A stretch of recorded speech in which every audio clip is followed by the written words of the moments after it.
नमस्कार। आप सभी जानते हैं कि राम मंदिर विवाद काफी लंबे समय से चल रहा था। फाइनली कोर्ट का डिसीजन आता है और ये तय किया जाता है कि राम मंदिर ही बनाया जाएगा और जो बाबरी मस्जिद है वो नहीं बनेगी, उसकी जगह एक अदर लैंड हमारा दे दिया था कोर्ट ने। लेकिन फाइनली जब ये राम मंदिर बनने का प्रोसेस शुरू होता है, सारी चीजें होती हैं, तो अंत में पता चलता है कि दान तो बहुत सारा आया, लेकिन ये दान आखिर गया कहाँ। और उसी को लेकर के हाल ही में यहाँ पर वाद विवाद चल रहा है और ये आरोप लगाए जा रहे हैं कि काफी बड़ा घोटाला यहाँ पर राम मंदिर के नाम पर किया गया। यानी कि सोचो, मानव भगवान के नाम पर किस हद तक जा सकता है। वोट बैंक की राजनीति सुन रहे थे हम, दान में अनियमितताएं हमें देखने को मिलती है, ये भी जानते हैं, लेकिन अब ये जो धर्म को एक अलग लेवल का धंधा बना दिया गया है ना, इससे मुझे लगता है कहीं ना कहीं भगवान भी शर्मिंदा हो जाते होंगे कि मनुष्य तुम कर क्या रहे हो। तो चलो इसी के बारे में थोड़ा सा बातचीत कर लेते हैं और देखते हैं कि हुआ क्या है और चीजें कहां तक पहुंची हैं और क्यों अब राम मंदिर ट्रस्ट को भंग करके जैसे हमारी वैष्णो माता जी का श्राइन बोर्ड बना है वैसा बोर्ड बनाने की बात कही जा रही है।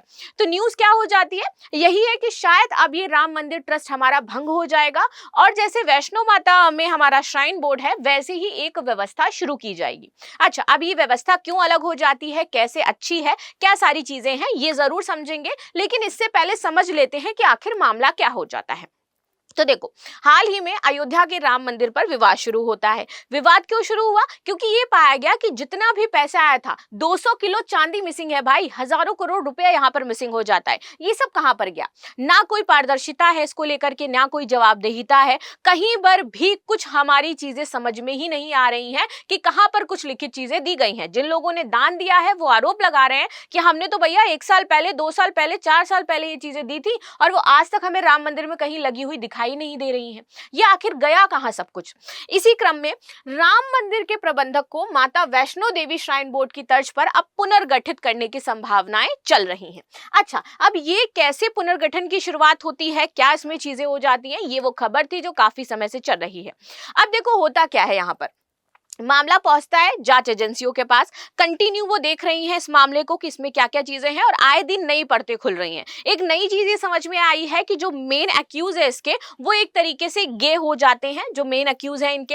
अब देखो, प्राथमिक एफआईआर दर्ज होने के बाद कुछ गिरफ्तारियां भी हुई हैं। अभी तक इस मामले में 8 लोगों को गिरफ्तार किया जा चुका है।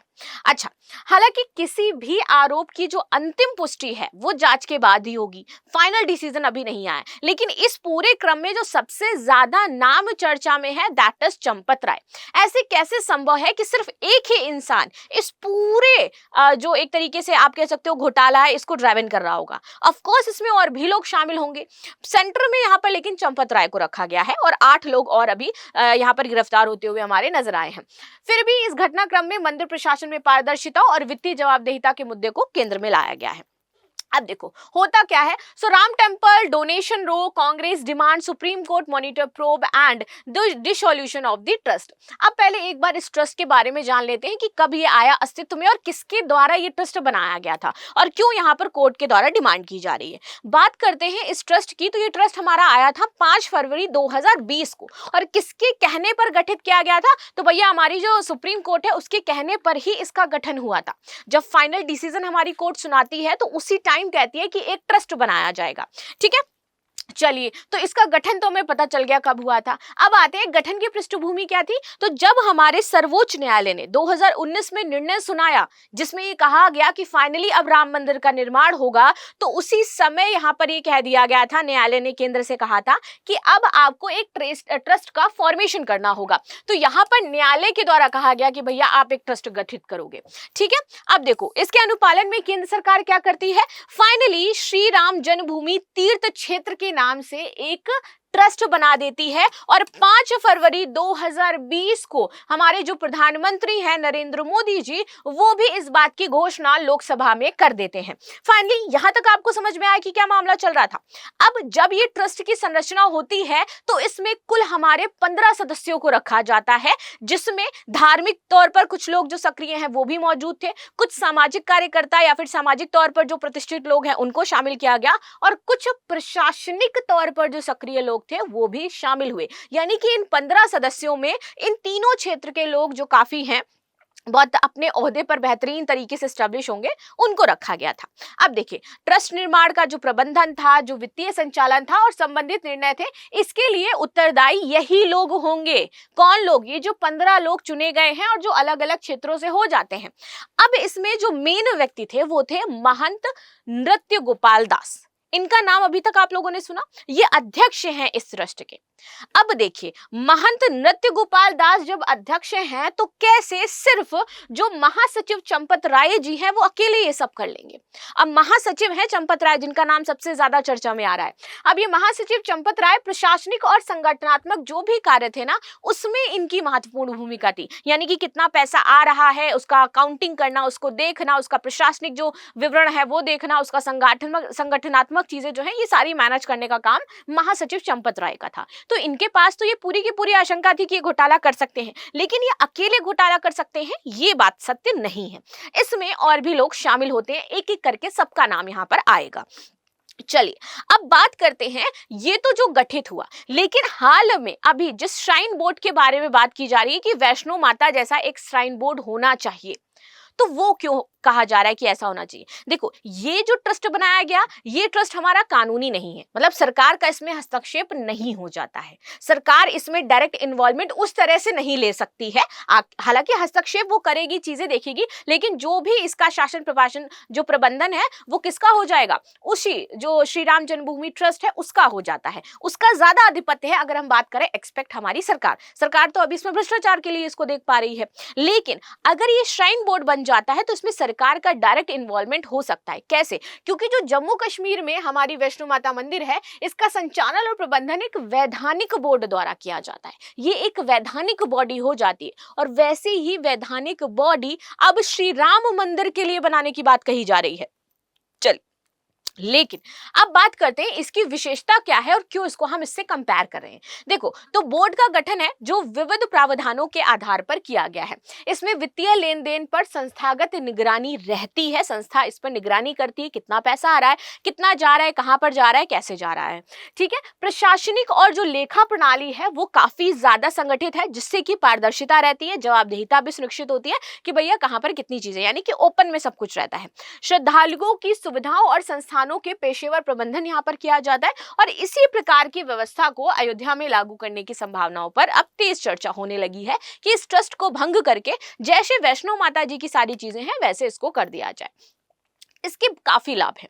लाभ कैसे? एक तो जो भी लेखा जोखा होगा वो सरकार के समक्ष होगा। दूसरा, अगर कहीं पर कोई अनियमितता पाई जाती है तो तुरंत एक्शन लिया जाता है। तीसरा, भैया जो भी श्रद्धालु आते हैं उनकी सुविधाओं के लिए वहां पर चीजें डेवलप करी जाती है, मंदिर साफ सुथरा रखना है, ताकि सारी चीजें करनी, उसके लिए पैसा खर्च किया जाता है। देखो, पैसा बहुत आता है धर्म के नाम पर। हम सभी ना इतने, आज के समय में अगर मैं बात करूं तो अपने धर्म को इतनी तवज्जो देने लगे हैं, इवन यूथ भी इतना तवज्जो देने लगा है कि वो बखूबी समझता है कि हमारे धर्म के प्रति हमारी क्या जिम्मेदारियां हो सकती हैं, क्या हमारी जवाबदेहिता हो सकती है। लेकिन जब बात आती है धर्म को धंधा बनाने की, तो हम ही ये जो यूथ है ना, इनको सवाल करने चाहिए, इनको खड़ा होना चाहिए, इनको बात करना चाहिए कि आखिर ऐसा क्यों हो रहा है, क्या कर रही है हमारी सरकार, क्या कर रहा है हमारा प्रशासन। और अगर इस पे एक्शन नहीं लिया जाता है तो ऑफ कोर्स अब इसको लेकर के एकदम फुल फ्लेज एक तरीके से धरना प्रदर्शन पर बैठ जाना चाहिए कि भैया ये कब तक चलेगा, ये एक मंदिर का नहीं है, बहुत सारे मंदिर का है। राइट, तो ये सारी चीजें हो जाती है। हमारा दायित्व तो बन जाता है कि भैया हम अपने मंदिर प्रशासन को स्वच्छ रखने के लिए, उसको बेहतर रखने के लिए यहाँ पर पैसा देते हैं। हम भगवान के नाम पर पैसा देते हैं, हम इसलिए नहीं देते हैं कि आप पैसा हम किसी और चीज के लिए दे रहे हैं, आप उसको खर्च कहीं और कर रहे हो। वो पैसे का मतलब ये होता है, अगर मंदिर में आया है तो मंदिर की सभी चीजों में वो खर्च किया जाएगा, मंदिर के विकास के लिए जो काम हो सकता है उसमें खर्च किया जाएगा, ना कि मानव सिर्फ अपने विकास के लिए खर्च कर सकता है। ठीक है, चलो अब इसके लाभ क्या है? तो यदि भविष्य में अगर ऐसा कोई भी नया बोर्ड आता है तो सबसे पहले तो वित्तीय पारदर्शिता हमारी बढ़ जाएगी, संस्थागत जवाबदेहिता बढ़ेगी, नियमित ऑडिट और वितरण इसमें देखा जाएगा, डेली कितना पैसा आ रहा है, कितना चढ़ा है, कितना नहीं चढ़ा है। प्रशासनिक दक्षता इसमें हमारी बहुत ही बेहतर होगी।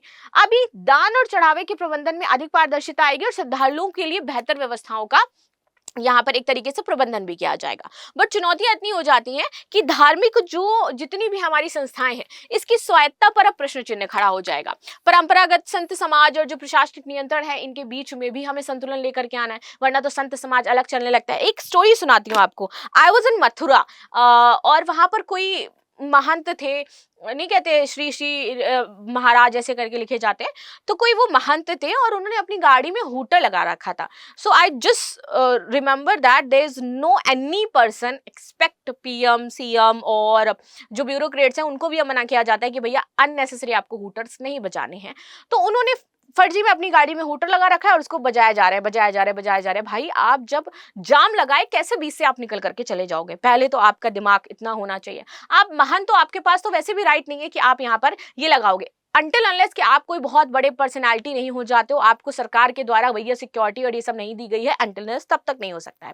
तो ऐसे ऐसे जो संत समाज है अपने आप को खुद ही वीआईपी मान लेते हैं और प्रशासन से ऊपर अपने आप को समझने लगते हैं, तो वहां पर बैलेंस बिठाना जरूरी है। मुझे लगता है वहां पर सरकार का हस्तक्षेप होना चाहिए। अभी कोई उतर के कह देता और दो चट्ठा लगा देता कि भैया क्यों बजा रहे हो हूटर, क्या मतलब है, और कुछ नहीं होता उसमें, खाली बस संत समाज आ जाता कि भैया हमारे साथ तो ऐसा किया गया है। देखिए संत समाज का हम आदर करते हैं, सम्मान करते हैं, लेकिन आजकल जो संत है ना हमारे, जिस प्रकार से बिहेवियर उनका देखने को मिलता है हमें, वो बहुत अलग है। वो ना महिलाओं का सम्मान करते हैं, ना बच्चों का सम्मान करते हैं, ना पुरुष का सम्मान करते हैं। आप चले जाइए किसी भी बहुत अच्छे तीर्थ स्थान पर जहां पर भीड़ भाड़ है, आपको इतनी बुरी तरीके से ट्रीट करेंगे ना वही संत समाज, कि आपको आशंका होने लगी ये सच में संत है या कोई और है। भाई संत का मतलब होता है काम और रिलैक्स पर्सन।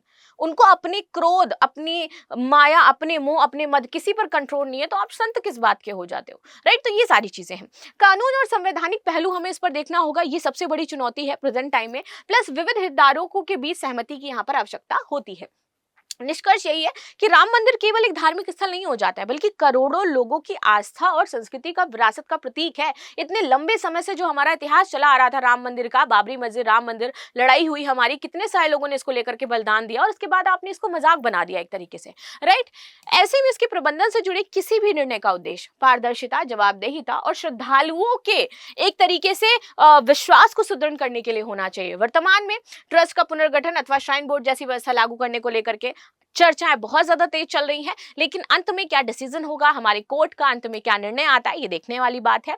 लास्ट में आपके लिए क्वेश्चन हो जाएगा कि श्री राम जन्मभूमि तीर्थ ट्रस्ट का गठन किसके निर्देश के अनुपालन में किया गया? तो आप सभी जरूर कमेंट बॉक्स में बताएं। मिलते हैं नेक्स्ट क्लास में, तब तक के लिए धन्यवाद। लाइक शेयर सब्सक्राइब करना बिल्कुल भी ना भूलें, and thank you so much for joining this session.